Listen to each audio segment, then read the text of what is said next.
વધુ mutual funds એટલે વધુ ડાયવર્સિફિકેશન અને સુરક્ષા. તમે કદાચ પોર્ટફોલિયો જટિલ બનાવી રહ્યા છો. સ્વાગત છે મિથ્સ વર્સેસ ડેટાના 7મા એપિસોડમાં.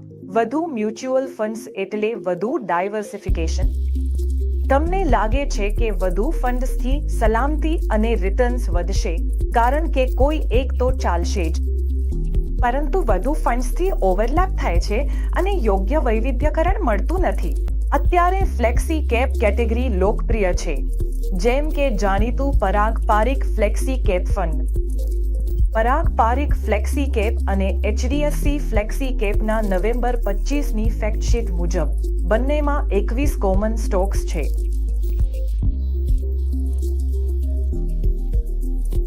આ બંને ફંડ્સ 21 સમાન સ્ટોક્સમાં 61% રોકાણ ધરાવે છે. આનો અર્થ એ છે કે ફંડનો મોટા ભાગનો આ જ સ્ટોક્સમાં રોકાયેલો છે, જે પોર્ટફોલિયો ઓવરલેપ દર્શાવે છે. એચડીએફસી ફ્લેક્સી કેપ પાસે 50 અને પરાગ પારીખ પાસે 58 સ્ટોક્સ છે. એચડીએફસી પાસે સ્ટોક્સ ઓછા છે, પણ બંને પોર્ટફોલિયોમાં 21 સ્ટોક્સ સમાન છે. જો કોઈ રોકાણકાર બંને ફંડમાં રોકાણ કરે તો તે એક જ કંપનીઓમાં વધુ ફાળવણી કરે છે. તો હકીકતમાં શું કરવું જોઈએ? એક જ કેટેગરીમાં વધુ ફંડ્સ રાખવાથી ટ્રેકિંગ જટિલ બને છે.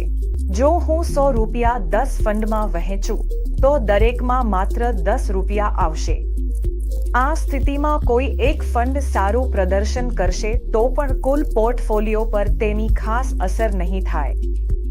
પણ જો મારી પાસે 100 રૂપિયા છે અને હું માત્ર 5 ફંડ્સમાં જ મૂકીશ તો દરેક ફંડમાં 20 રૂપિયા આવશે અને એમાંથી કોઈ ફંડ સારી કામગીરી કરશે તો ત્યાં મને વધારે રિટર્ન્સ મળશે. તો એ માટે જ આગલા વખતે તમે જ્યારે પણ કોઈ ફંડ પસંદ કરો તો કોશિશ કરો કે ખાસ કેટેગરીમાં માત્ર એક જ ફંડ પસંદ કરો, જેથી તમે એ જ સ્ટોક્સમાં ફરીથી રોકાણ નહીં કરો.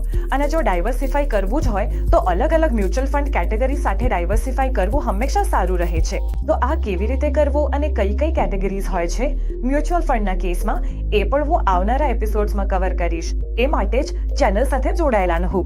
આગલા સમય જ્યારે પણ તમે કોઈ ફંડ પસંદ કરો તો પ્રયત્ન કરો કે એક કેટેગરીમાં માત્ર એક જ ફંડ રાખો અને એ પ્રમાણે બાકીના પેરામીટર્સ પણ સરખાવો. મ્યુચ્યુઅલ ફંડમાં રિટર્ન્સ અને ઓવરઓલ પરફોર્મન્સ પ્રમાણે અને તમારા રિસ્ક પ્રોફાઇલ પ્રમાણે એ ફંડમાં રોકાણ કરો. આજ માટે એટલું જ, અને આ છે એપિસોડ 7મો.